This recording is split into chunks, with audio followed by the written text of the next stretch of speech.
Hi అండి, అందరూ ఎలా ఉన్నారు? మేమైతే చాలా అంటే చాలా బాగున్నామండి. ఇవాళ మధ్యాహ్నం భోజనానికి వచ్చేసి అయితే నేను చేసిన స్పెషల్ ఏంటంటే వేడివేడి అన్నం, అలాగే పచ్చి రొయ్యలు దోసకాయ కూర అయితే చేశానండి. దోసకాయ పచ్చి రొయ్యలు వేసి ఇదే ఫస్ట్ టైం అండి, కానీ కూర అయితే సూపర్ టేస్ట్ వచ్చింది. అలాగే కలర్ కూడా చూడండి ఎంత చక్కగా ఉందో.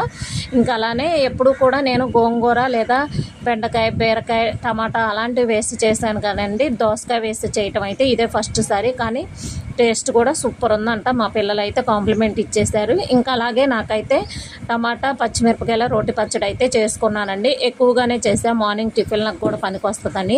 ఇంకా అలా మా పిల్లలు అయితే తింటూ ఉన్నారండి. కేజీ తీసుకుంటేనండి పావు కిలో పప్పే వచ్చిందండి పచ్చి రొయ్యల నుంచి. ఇంకా అదైతే కూర వండేసాను. ఇంకా మా పిల్లలకైతే సూపర్ నచ్చింది. అసలు ఎప్పుడు తినను మా బాబు కూడా బాగుంది మమ్మీ అని అనేసి అన్నాడండి. ఇంకా వీడియో నచ్చితే లైక్ చేసి, షేర్ చేసి, సబ్స్క్రైబ్ చేసుకోవటం మర్చిపోవద్దండి. ఓకే, బాయ్ అండి.